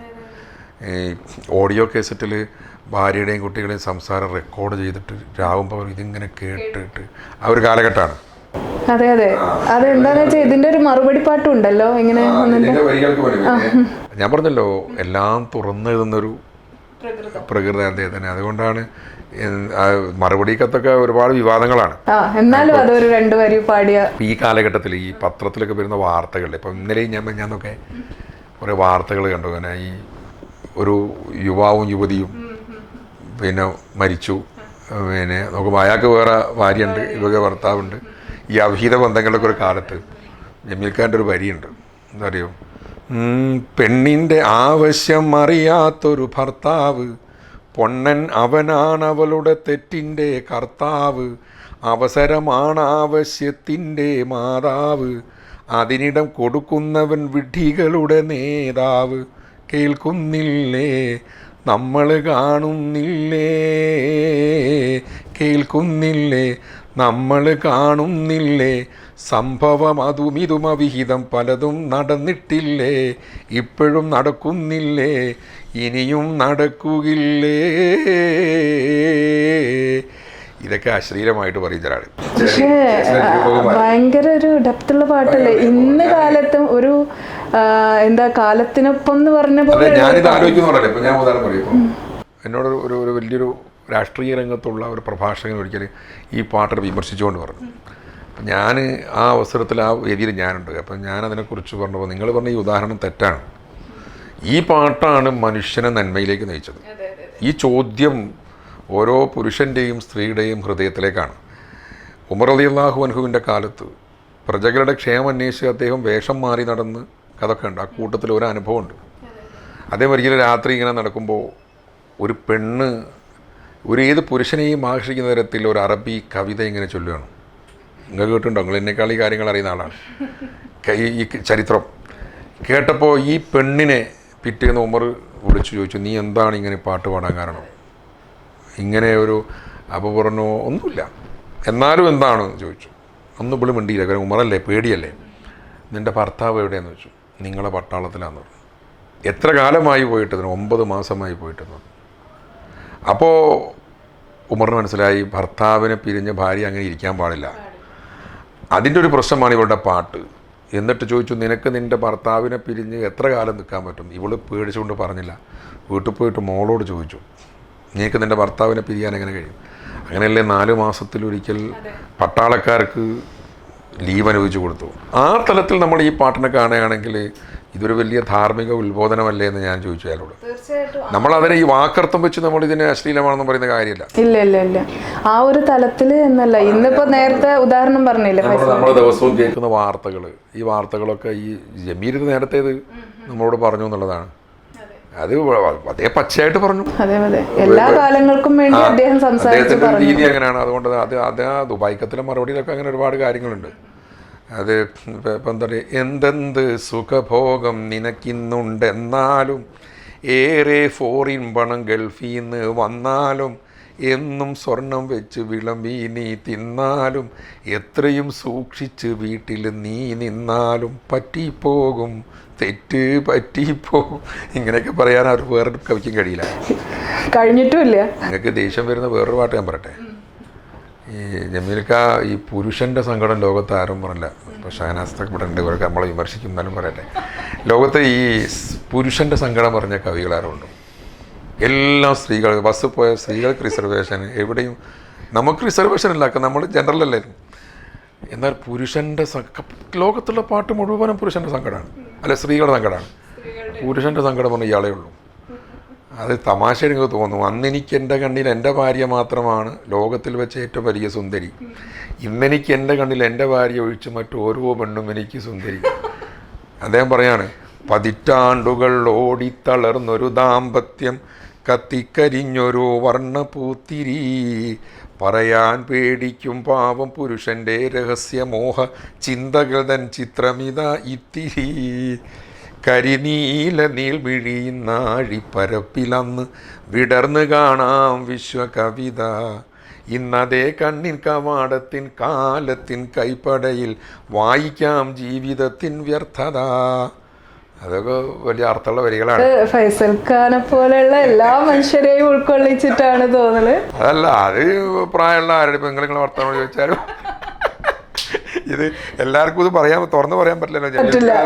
ജമീൽക്ക് അത് തുറന്നു പറഞ്ഞു. ഞാൻ ലാൽ ജോസ് അദ്ദേഹമായിട്ടൊരു ഇൻ്റർവ്യൂ ഉണ്ടായിരുന്നു ഏഷ്യാനെറ്റിൽ. അപ്പോൾ അദ്ദേഹം ലാൽ ജോസ് പറയുന്നുണ്ട്, ഇങ്ങനെ ഒരു പ്രമേയം ഞാൻ ഇവിടെയും കേട്ടിട്ടില്ല. അദ്ദേഹം പറയുന്നുണ്ട്, പിന്നെ കുമാരനാശാൻ പറഞ്ഞിട്ടുണ്ടല്ലോ, ഈ മാംസനിബദ്ധമല്ല അനുരാഗം. അതിനെക്കുറിച്ച് ഇയാൾ പറയുന്നുണ്ട്, മാംസനിബദ്ധമല്ല അനുരാഗം, ഇരു കണ്ണുമൂക്കുമില്ലാത്തൊരു മഹാനായ കവിക്ക്, മാംസമില്ലാത്തൊരസ്ഥികൂടത്തിൽ അനുരാഗം വരൂല മനുഷ്യനായ എനിക്ക്. അതൊക്കെ അദ്ദേഹത്തിനെ പറയാൻ കഴിയും. ഇതൊക്കെ സ്ത്രീവിരുദ്ധ നിങ്ങൾ പറയും, അതുകൊണ്ട് ഞാനതൊന്നും പറയുന്നില്ല. ഫൈസൽ ഖാൻ വളരെ രസകരമായിട്ട് എസ്.എ. ജമീലിൻ്റെ അദ്ദേഹത്തിൻ്റെ എഴുത്തും കാര്യങ്ങളും നമ്മൾ പറഞ്ഞു. അതുപോലെ തന്നെ ഇന്നിപ്പോൾ ഒരുപാട് പാട്ടുകൾ ഇറങ്ങുന്നുണ്ട്. മാപ്പിളപ്പാട്ട് എന്ന് പറഞ്ഞിട്ട് പഴയ തനതായ ശൈലിയിൽ നിന്നൊക്കെ മാറിയിട്ട് ഒരുപാട് പാട്ടുകൾ ഇറങ്ങുന്നുണ്ട്. അതിനെക്കുറിച്ചൊക്കെ എന്താ പറയാനുള്ളത്? അല്ല, ഇതിലേ പിന്നെ നമ്മൾ ഈ ഇറങ്ങുക ഇപ്പോൾ ഒരു സങ്കടങ്ങൾ, ഇപ്പോൾ ഇത് ഹൃദയം തൊടുന്ന ഒരു രീതി പാട്ടിനുണ്ട്. അതായത് നമ്മൾ വെറും ഒരു പാട്ടായിട്ടല്ല. ഇപ്പോൾ സിനിമാ പാട്ടിന് ഇപ്പം ഞാൻ എൻ്റെ അനുഭവം പറയാം. നമ്മളൊക്കെ ആളുകൾ വിളിച്ചിട്ട് സാധാരണക്കാരൊക്കെ വിളിച്ചിട്ട് നമ്മോട് ഒരു പാട്ടിൻ്റെ ഒരു അക്ഷരം തെറ്റിയാൽ നിങ്ങളെന്തുകൊണ്ട് അത് സൂചിപ്പിച്ചില്ല എന്നൊക്കെ പറയും ഈ റിയാലിറ്റി ഷോയിലൊക്കെ. അപ്പോൾ അത് എന്താ കാരണം എന്ന് വെച്ചാൽ അവർ ഇത്ര ഇതിൻ്റെ ഫോളോ ചെയ്യുന്നത്. നമ്മളിപ്പം സൂചിപ്പിച്ചിട്ടുണ്ടാകും, എഡിറ്റിങ്ങിൽ പോകുന്നതായിരിക്കും. അവരത്ര കൃത്യമായിട്ട് അറബി അക്ഷരങ്ങൾ തെറ്റിയാൽ, അല്ലെങ്കിൽ അവർ വിചാരിച്ചതുപോലെ നമ്മൾ ചില പാട്ടുകൾ വിമർശിച്ചാൽ, കുട്ടീൻ്റെ ടാലൻറ്റ് വിമർശിച്ചാൽ, നമ്മൾ കാണുന്ന ആംഗിളിലല്ല അവർ കാണുക. അപ്പോൾ അവർ നമ്മളെ കുറ്റപ്പെടുത്തും. അപ്പോൾ ഞാൻ വിചാരിച്ചിട്ടുണ്ട്, ഇങ്ങനെയൊക്കെ ആളുകൾ അതേസമയത്ത് ഒരു റിയാലിറ്റി ഷോയിൽ, ഇപ്പോൾ ചലച്ചിത്രഗാന റിയാലിറ്റി ഷോയിലൊക്കെ അങ്ങനെ ആളുകളൊന്നും വിളിക്കുകയൊന്നുമില്ല. ഞാൻ ജോൺസൺ മാഷിൻ്റെ ഒരു അനുഭവമുണ്ട്. ജോൺസൺ മാഷ് പട്ടുറുമാലിൽ ഞങ്ങളുടെ കൂടെ വിധികർത്താവായിരുന്നു അക്കാലത്ത്. അപ്പോൾ ഒരു ദിവസം ഇയാൾ എന്നെ വിളിച്ചിട്ട് പറഞ്ഞു, ഈ ഒരു കുട്ടിയുടെ പേര് പറഞ്ഞിട്ട്, ഈ കുട്ടി നമ്മുടെ ഇതിൽ ഇങ്ങനെ ഉണ്ടായിരുന്നു. എന്താണെന്ന് വെച്ചു, ഈ കുട്ടീനെ ഔട്ടാക്കിയപ്പോൾ ഇദ്ദേഹം ജഡ്ജാ. അപ്പോൾ ചെന്നൈയിൽ വെച്ച് ഇദ്ദേഹത്തിൻ്റെ നമ്പർ വിളിച്ചിട്ട് ആരോ ചീത്ത പറഞ്ഞു. അത് മാപ്പിളപ്പാട്ടിനുണ്ടാവും അതൊക്കെ. ചീത്ത പറഞ്ഞു. അപ്പോൾ അയാൾ വെച്ച് ഇങ്ങനെയൊന്നും എനിക്ക് ജീവിതത്തിൽ അനുഭവമില്ല എന്നൊക്കെ പറഞ്ഞു. അപ്പോൾ ഇതുപോലെയാണ് ഈ എല്ലാം വളരെ എന്താ പറയുക, ആളുകൾ ഇതിൻ്റെ കൂടുതൽ ഒരു വളരെ വികാരത്തോടു കൂടിയാണ് ഈ കാര്യത്തിൽ കാണുന്നത്. അത്തരത്തിലുള്ള വിമർശനങ്ങൾ എനിക്ക് പിന്നെ റിയാലിറ്റി ഷോയിൽ പല ആംഗിളിൽ ആളുകൾ കാണുന്നത്. ചില ആളുകൾ നല്ല പിന്നെ എന്താ പറയുക, പൊലിമയോടുകൂടി ഗ്ലാമർ തരത്തിൽ ഡ്രസ്സ് ധരിച്ച ആളുകളോട് ചില ആളുകൾക്ക് ഇഷ്ടമുണ്ടാവില്ല. ചില ആളുകൾക്ക് ദാരിദ്ര്യാവസ്ഥയിലുള്ള കുട്ടികൾ അവരുടേക്കും താല്പര്യം ഉണ്ടാകുക. അവർ പാട്ടിൻ്റെ ടാലൻ്റല്ല നോക്കുക, അവരുടെ ജീവിതമാണ് ഫോളോ ചെയ്യുക. അതിൻ്റെ ഒരു പ്രശ്നമാണ്. അപ്പോൾ നമ്മൾ ഈ അങ്ങനെയുള്ള ഒരു പാവപ്പെട്ടൊരു കുട്ടി ഈ ഫീൽഡിൽ നിന്ന് ഔട്ടാകണം. ക്വാർട്ടർ ഫൈനൽ എന്ന് പറയുന്ന ഔട്ടാക്കിയതൊരു അന്ന് ഇതിൻ്റെ ഫൈനൽ നടക്കുന്നത് ദുബായിലാണ്. അപ്പോൾ ഇപ്പോൾ ഇത് നേരത്തെ ഷൂട്ട് ചെയ്യുന്ന സാധനമാണല്ലോ ഇതോട്. അപ്പോൾ ഒരാളെന്നെ വിളിച്ചിട്ട് പറഞ്ഞു, നിങ്ങൾ ഈ കുട്ടീനെ ഔട്ടാക്കി നിങ്ങൾ ദുബായിൽ കാലുകുത്തൂരാറ്, ആ കുട്ടീനെ ഔട്ടാക്കിയിട്ട് നിങ്ങളൊന്ന് നടന്നത് കാണട്ടെ. എന്തൊക്കെയോ എന്നെ വിളിച്ച് പറഞ്ഞു. ഞാനിവനെ പറഞ്ഞായിക്കോട്ടെ, കുഴപ്പമൊന്നുമില്ല. പക്ഷേ ഒരാഴ്ച കഴിഞ്ഞാൽ അദ്ദേഹം എന്നെ വിളിച്ചു പറഞ്ഞു, ഞാൻ അന്നത്തെ ഒരു അവസ്ഥയിലാണ് പറഞ്ഞത്, നിങ്ങൾ ഔട്ടാക്കി എനിക്കിഷ്ടമായില്ല. കാരണം അവർ കാണുന്ന ആംഗിളല്ല നമ്മൾ കാണുന്ന വിധിനയത്തിൻ്റെ ഒരു പ്രശ്നം ആസ്വദിക്കല്ലോ നമ്മൾ ചെയ്യുന്നത്. അപ്പോൾ ഇങ്ങനെയുള്ള ഒരുപാട് വിഷയങ്ങളുണ്ട്. ഒരുപാട് നമ്മൾ തിരിച്ചും മറിച്ചും ആരോപണങ്ങളൊക്കെ ഈ ഫീൽഡിൽ വരും. നമുക്കിനി ന്യായീകരണം ഉണ്ടായാൽ മതി. നമ്മളെ അതിന് പറയുന്നൊരു കാര്യമുണ്ട്, ഈ വിധി നിർണ്ണയം എന്ന് പറയുന്നത് മാപ്പിളപ്പാട്ട്. ഞാനിപ്പോൾ വിധിനത്തിന് പൊതുവെ പോകാറില്ല, റിയാലിറ്റി ഷോയിലൊക്കെ പോകുന്നല്ലാതെ മറ്റ് അത് അവിടെ തന്നെ സ്പോട്ടിൽ തന്നെ കിട്ടും. നമ്മളെ പിന്നെ നമുക്ക് പറ്റുന്ന അബദ്ധം കൊണ്ട്, എന്താ അബദ്ധം അല്ല, നമ്മുടെ വിവരക്കേട് കൊണ്ട് നമുക്ക് അബദ്ധങ്ങൾ പറ്റാം. നമ്മുടെ കയ്യിലിരിപ്പോട്ട് അബദ്ധം പറ്റരുത്. നമുക്ക് അജ്ഞത കൊണ്ട് സംഭവിക്കാം, അത് സ്വാഭാവികമാണ്. നമുക്കതിനെക്കുറിച്ച് അറിയില്ല എങ്കിൽ അത് നമ്മൾ തെറ്റല്ല. അതേ സമയത്ത് നമ്മളെ കയ്യിൽ നമുക്കിതിൽ അജണ്ടകൾ ഉണ്ടാകാൻ പാടില്ല. അതൊരു പ്രധാനപ്പെട്ട കാര്യമാണ് ഈ മേഖലയിലുള്ളത്. അപ്പോൾ ആ തരത്തിൽ ഇതൊരു വലിയത്. പിന്നെന്താ പ്രശ്നം എന്ന് വെച്ചാൽ ഇതങ്ങ് ശീലമാവും. ഈ ചീത്തയൊക്കെ ഇട്ട് ഇങ്ങനെ പിന്നെ ഒരു ശീലം വരുന്നൊരു ഒരു ഘട്ടമുണ്ട്. അതങ്ങ് മാറുമ്പോൾ പിന്നെ പ്രശ്നം ഉണ്ടാവില്ല. ഈ യുവജനോത്സവ വേളകളിൽ ഇങ്ങനെ വല്ല പ്രശ്നങ്ങളും നേരിട്ട് അനുഭവിക്കാൻ അങ്ങനെ ഉണ്ടായിട്ടില്ല, അതുണ്ടാവില്ല, അതൊന്നും ഉണ്ടായിട്ടില്ല. ഞാൻ ഈ റിയാലിറ്റി ഷോകളാണ് ഇത് പൊതുവെ സ്വാഭാവികമായിട്ട് ഇങ്ങനെ ആരാധകരുടെ പ്രശ്നം ഉണ്ടാകും, മറ്റൊരു ആരാധകരുടെ പ്രശ്നം ഉണ്ടാവില്ല. ഞാൻ പറഞ്ഞത് ഇത് അപ്പോൾ ഞാൻ പറഞ്ഞു വന്നത് അതല്ല, നിങ്ങൾ ഈ പാട്ടിൻ്റെ നിലവാരത്തെ പറ്റിയിട്ട് പറഞ്ഞതിനെ കുറിച്ചാണ്. ഇത് ഓരോ കാലഘട്ടത്തിൽ നമ്മളിങ്ങനെ ഇത് കൊണ്ടു നടക്കുന്നു. ഇതിൻ്റെ ഒരു സ്വാഭാവികമായ കാര്യം, ഇതിൻ്റെ ഒരു ജനങ്ങളെ ഹൃദയത്തിൽ ചേർത്ത് വെക്കുന്നത് ഈ പാട്ടിൻ്റെ സവിശേഷതകൾ ജനങ്ങൾ ഇതിനെ കൂടി മനസ്സുമായിട്ട് ഇതിനെ കൊണ്ട് നടക്കുന്നതിന് പ്രധാനപ്പെട്ട ഒരു കാരണം ഇതിൻ്റെ സംഗീതമാണ്. ആളുകൾക്ക് ഇഷ്ടമുള്ള തരത്തിലുള്ളൊരു ട്യൂൺ മാപ്പിളപ്പാട്ടിലുണ്ട്, ഒരു റിതം. അതിപ്പോൾ ഇലക്ഷനാണ് നമ്മൾ പറയുമ്പോൾ. നിങ്ങൾ ആലോചിച്ച് ഇപ്പോൾ നോമ്പുകൾ കഴിയട്ടെ, പാട്ടുകളുടെ പ്രവാഹമായിരിക്കും, ഏറ്റവും കൂടുതൽ മാപ്പിളപ്പാട്ടായിരിക്കും. അത്രയ്ക്ക് ആളുകളെ ക്യാച്ച് ചെയ്യാനുള്ള ഒരു മാസ്മരിക ഒരു വലയം ഈ പാട്ടുകൾ തീർക്കുന്നുണ്ട്. അതിൻ്റെ ഒരു ട്യൂണിൻ്റെ ഒരു പ്രത്യേകതയാണ്. ട്യൂണില്ലാത്ത പാട്ടുകൾ പോലും പണ്ട് കാലത്ത് ഇലക്ഷൻ ഇങ്ങനെ പാടും, വായ്പാട്ട് ഇങ്ങനെ പാടുക, മാപ്പിളപ്പാട്ടിന് അങ്ങനെ പ്രത്യേകത ഉണ്ട്. കൃത്യമായിട്ട് ആളുകളുടെ ഇടയിലേക്ക് അത് നമുക്ക് ഇംപ്ലിമെൻ്റ് ചെയ്യാൻ കഴിയും. അത് നമ്മുടെ അങ്ങനെയുള്ള വരികൾ പണ്ട് കാലത്ത് അങ്ങനെ എഴുതിയിട്ടുണ്ട് ഒരുപാട് കാലം. ഇത് പുതിയ പാട്ടുകൾക്ക് എത്രത്തോളം ഇതിൻ്റെ ഈണത്തോട് നീതി പുലർത്താൻ കഴിയുന്നുള്ളതാണ് ഒരു പ്രശ്നം. രണ്ടാമത്തത് വരിയാണ്. അപ്പോൾ ഇതിൻ്റെ സാഹിത്യ ഭാഷ, സാധാരണ ഭാഷയൊക്കെ പാട്ട് വന്നു ഒക്കെ റെഡി തന്നെയാണ്. പക്ഷേ അപ്പോഴും ഇതിൻ്റെ സംസ്കാരത്തോട് നീതിയുള്ള തരത്തിലുള്ള വരികളാവണം, അല്ലേ പിടിച്ചെടുക്കാൻ പറ്റില്ല. അങ്ങനെ പാട്ടുകൾ അതിനർത്ഥം ആസ്ഥാനത്ത് അസമയത്ത് നമ്മൾ അത്തരം പദപ്രയോഗങ്ങൾ പ്രയോഗിക്കണമെന്നല്ല, ഇതുമായിട്ട് ചേർന്നുകൊണ്ട് നമ്മൾ ചെയ്യണമെന്നാണ്. ആസ്ഥാനത്ത് പ്രയോഗിക്കണമെന്നല്ല. അത് അങ്ങനെയുള്ള ഒരുപാട് ആളുകൾ ചെയ്തു വെച്ച പാട്ടുകൾ നമ്മുടെ ഇടയിലുണ്ട്. അപ്പോൾ ആ ഒരു രണ്ട് വിഷയപ്പുണ്ട്. പക്ഷെ അവിടെയും നമ്മൾ ടെൻഷൻ അനുഭവിക്കേണ്ട ഒരു കാര്യമില്ല ഈ വിഷയത്തിൽ. എന്താണെന്നറിയോ, നിലനിൽക്കേണ്ടത് നിലനിൽക്കുള്ളൂ. പാട്ടുകൾ വരട്ടെ, ആരൊക്കെ പാടി ആരൊക്കെ ഏതൊക്കെ ആൽബം ഏതൊക്കെ വരട്ടെ. തീർച്ചയായിട്ടും ട്രഡീഷണൽ വേലുള്ള കാര്യങ്ങൾ. പിന്നെ ആൽബം പാട്ടുകളുടെ ഒരു പ്രവാഹം ഉണ്ടായ കാലത്ത് ഭയങ്കര ടെൻഷനായിരുന്നു ആളുകൾക്ക്. ഒരു 2000 ആ കാലഘട്ടത്തിൽ ഈ മാപ്പിളപ്പാട്ട് നശിച്ചു പോയി, ഇതായത്. പക്ഷേ പ്രതിരോധം തീർത്തു. സ്വാഭാവികമായി നല്ല പാട്ടുകളിലേക്ക് ആളുകൾ തിരിച്ചു വന്നു. അതിനും ഈ റിയാലിറ്റി ഷോകൾ വലിയൊരു പ്രതിരോധം തീർത്തപ്പോൾ പങ്കുണ്ട്, തിരിച്ചു വന്നു. ഇപ്പോൾ ഞാൻ പറയട്ടെ, ഏത് പാട്ടൊന്നും ആളുകളെ കാണുമൊന്നുമില്ല ഈ അടുത്ത കാലത്ത്. പിന്നെ സോഷ്യൽ മീഡിയയുടെ പ്രധാനപ്പെട്ട പ്രശ്നം, സോഷ്യൽ മീഡിയയിൽ എന്തെങ്കിലും വിളിച്ചു പറയുന്നതാണ്, എന്തെങ്കിലും പറയുന്നതൊക്കെ അത് വേറെ, ഇതുമായിട്ട് നമ്മൾ കൂട്ടി ഇണക്കേണ്ട കാര്യമല്ല. 10 വർഷത്തിൻ്റെ ഇടയ്ക്ക് ഒരു സൂപ്പർ ഹിറ്റായി വന്നൊരു പാട്ടാണ് ജമ്മിലൂനി എന്ന് പറഞ്ഞൊരു പാട്ട്. കേട്ടിട്ടുണ്ട്. ആ പാട്ട് വളരെ സീരിയസ് ആയൊരു പാട്ടല്ലേ. അപ്പോൾ കേൾക്കാൻ ആളുകളുണ്ടെന്നല്ലേ അർത്ഥം. അപ്പോൾ നല്ല കാര്യങ്ങൾ നമ്മൾ ചെയ്തു കൊടുത്താൽ പാട്ടൊന്ന് പാടും. എന്നാലും ഒരു 2 വരി മതി. അത് സുലൈമാൻ മുതലകത്തിനെയും അവരൊക്കെ പരിചയമുണ്ട്. അപ്പോൾ അതൊന്നാമത് അതിൻ്റെ ഹമ്മിങ് ഒക്കെ ഉണ്ടല്ലോ, ഷമീർ വഴിയ മനോഹരമായ. എന്തിനാ വെറുതെ ആ പാട്ട് നമ്മൾ വേറൊരു കോലത്തിലാക്കി. എന്നാലും അതിൻ്റെ വരികളൊന്ന് പറഞ്ഞ ആളുകൾക്കൊന്നും. അതല്ല, അത് വൈകാരികമായ ഒരു രംഗമാണ്. ഖദീജ ബീബി റസൂലിന് ആ നൂവത്ത് കിട്ടുന്ന സമയത്ത് അവിടെ ചെന്നിട്ട് പിന്നെ പുതപ്പിട്ട് മൂടുക, നമ്മൾ പഠിച്ചൊരു ഭാഗമുണ്ട്. അത് അത്ര നല്ല രസമായിട്ട് ഉപയോഗിച്ചിട്ടുണ്ട് അവർ.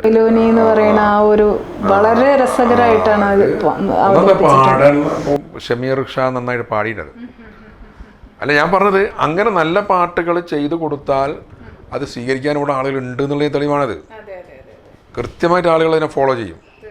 ഇപ്പോൾ ഞാൻ ഒണ്ടോ സഖി ഒരു കുല മുന്തിരിയുടെ പാട്ട് ഇപ്പോൾ 1976 77 ഇതൊന്ന് 70 ആ കാലത്താണ് ശൈലജയും അമ്മി ശർവാനി പാടിയ പാട്ട്. അപ്പോൾ പ്രാണസഖി നന്നായി അറിയാം ഞാൻ ഇന്നാട്ടിൽ അമീറാണെന്ന്, എന്നാലും എൻ്റേതായൊരു ദിർഹമുമില്ല പ്രിയേ.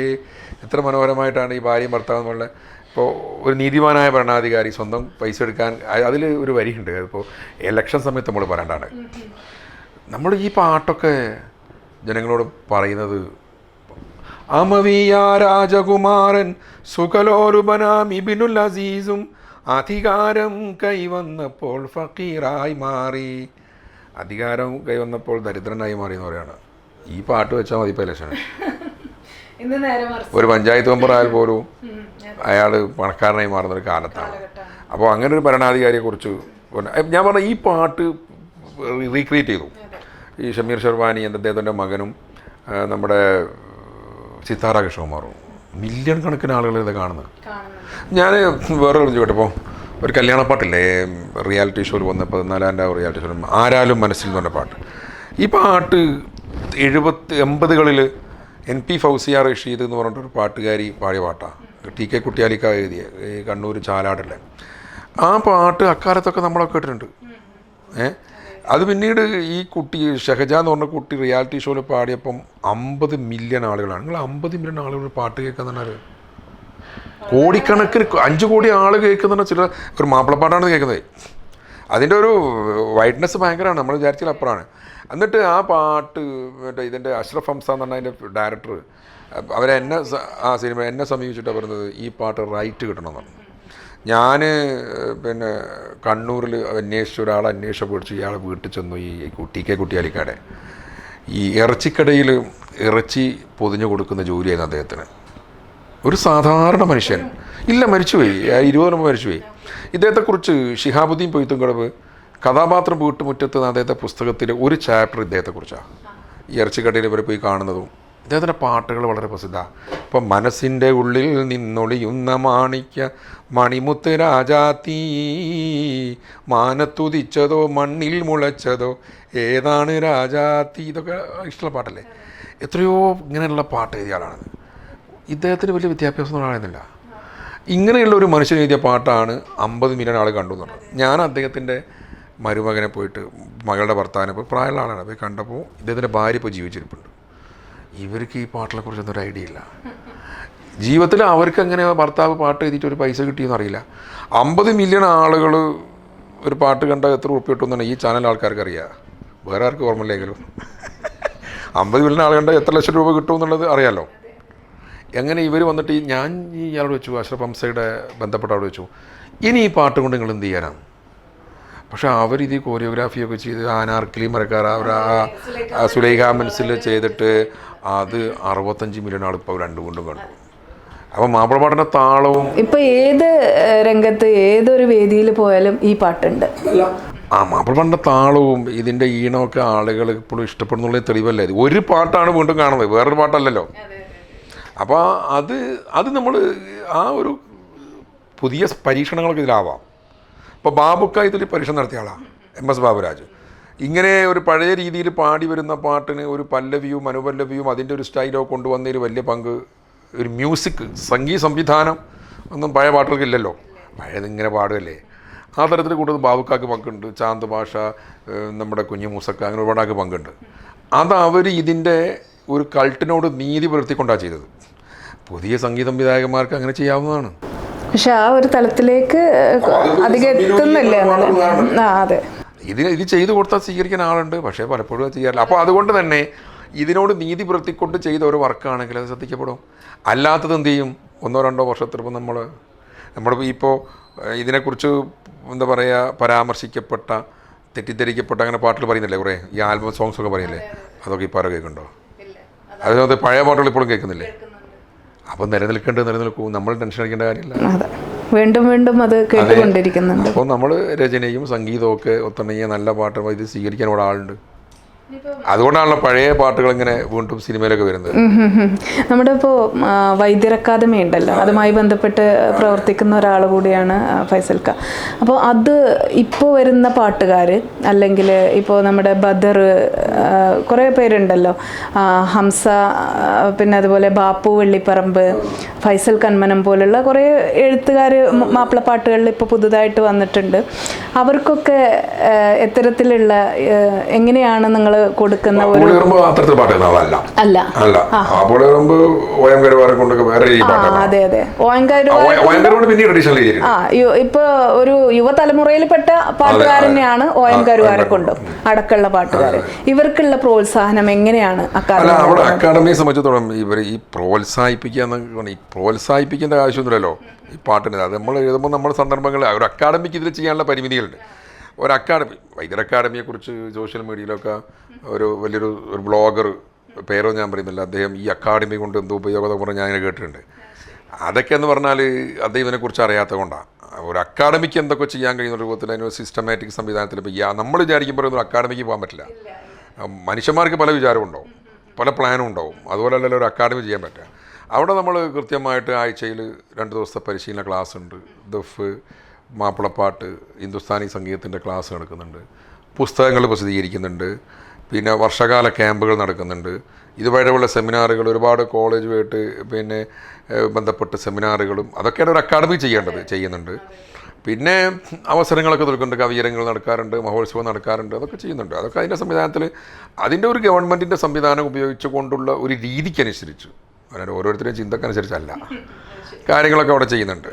അതുകൊണ്ട് പുറമെന്ന് വിമർശിക്കുന്ന പോലെ അല്ലല്ലോ നമ്മളകത്ത് ചെല്ലുമ്പോൾ. ജീവിതത്തിൻ്റെ പല ഘട്ടങ്ങളിലൂടെയുള്ള മാപ്പിളപ്പാട്ടുകൾ ഇറങ്ങിയിട്ടുണ്ട്, പല ഘട്ടങ്ങൾ. അതായത് മാലപ്പാട്ട്, കപ്പപ്പാട്ട്, ഒരുപാട് കിസ്സപ്പാട്ട്, ബദർ പാട്ടുകൾ, ഇങ്ങനെയുള്ള പാട്ടുകൾ. ഇതിൽ നിന്ന് ഈ കപ്പപ്പാട്ടിൽ നിന്ന് ഒരു പാട്ട് പാടാൻ പറ്റും? ഈ കപ്പപ്പാട്ട് എന്ന് പറയുമ്പോൾ ആളുകളോട് പറയണമെങ്കിൽ കപ്പ എന്നുള്ള വാക്കൊക്കെ വലിയ പ്രശ്നമാണ്. അതിനെക്കുറിച്ചുള്ള പാട്ടൊന്നും അല്ലത്. അത് മനുഷ്യൻ്റെ ജീവിതത്തെ കപ്പലിനോട് ഉപയോഗിച്ചുകൊണ്ട് പിന്നെ കുഞ്ഞായൻ മുസ്ലിയാർ എഴുതിയ ഒരു പാട്ടാണത്. മനുഷ്യൻ്റെ ജീവിതത്തെ കപ്പൽ എന്ന വാഹനം മറ്റു വാഹനങ്ങളെ പോലെ അല്ല, ട്രെയിൻ പോലെ ഫ്ലൈറ്റ് പോലെ ഒന്നുമല്ല. ഈ കരം അങ്ങ് വിട്ട് കഴിഞ്ഞാൽ കുറച്ച് നേരം നമ്മൾ പുറപ്പെട്ട കര കാണും, കുറച്ച് കഴിഞ്ഞാൽ പിന്നെ ഒന്നും കാണൂല. കൃത്യസമയത്ത് എത്തിക്കൊള്ളണമെന്നില്ല. കാരണം കാറ്റ്, മഴ, കാലാവസ്ഥ ഇതൊക്കെ ഇതിനെ സ്വാധീനിക്കും. ദ്വീപിലേക്ക് നമ്മൾ പിന്നെ ഇവിടുന്ന് പുറപ്പെട്ട് കഴിഞ്ഞാൽ ഞാൻ ഒരിക്കലും അങ്ങനെ പോയിട്ട് ഒരാഴ്ച കഴിഞ്ഞാൽ വന്ന് പിന്നെ അവിടെ എന്താ പ്രശ്നം എന്ന് വെച്ചാൽ കാലാവസ്ഥയുടെ ചില വിഷയം കൊണ്ടൊക്കെ വിഷയം വന്നു. അത് ഫ്ലൈറ്റൊക്കെ നമുക്ക് വൈകുക എന്നല്ലാതെ എത്തുന്നതിൻ്റെ ഒരു ഡ്യൂറേഷൻ കണക്കായിരിക്കും. ഇത് വലിയ പ്രശ്നമാണ്. അതിൻ്റെ ഇടയിൽ കപ്പൽ നേരിടുന്ന ഒരുപാട് പ്രതിസന്ധികളുണ്ട്. ഞാൻ പറഞ്ഞില്ലേ, ശാന്തമായ കടലും പ്രക്ഷുബ്ധമായ കടലും അഭിമുഖീകരിക്കേണ്ടി വരും.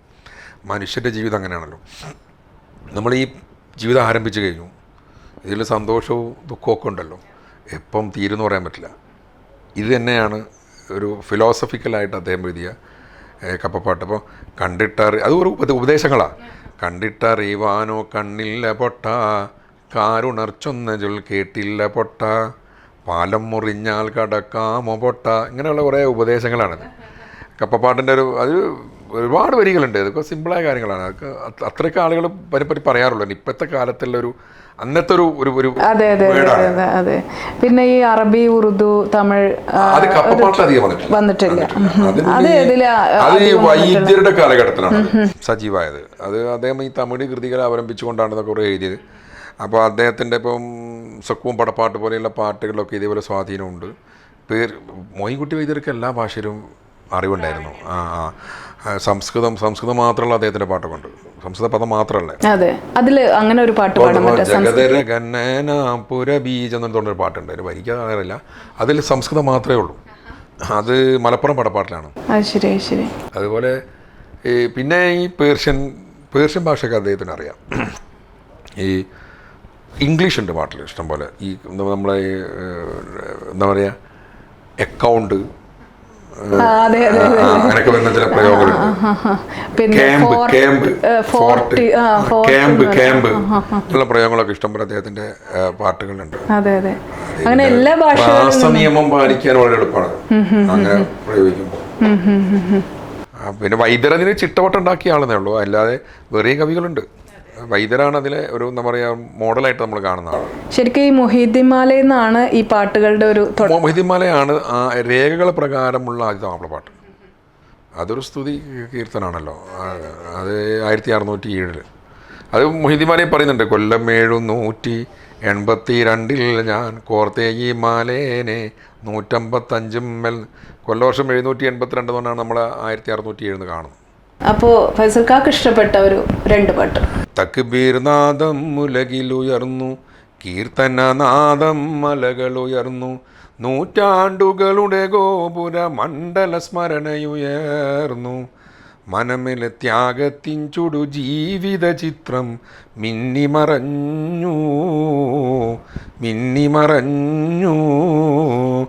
തക്ബീർ നാദം ഉലകിലുയർന്നു, കീർത്തനനാദം മലകളുയർന്നു, നൂറ്റാണ്ടുകളുടെ ഗോപുര മണ്ഡല സ്മരണയുയർന്നു, മനമിൽ ത്യാഗത്തിൻ ചുടു ജീവിത ചിത്രം മിന്നിമറഞ്ഞു.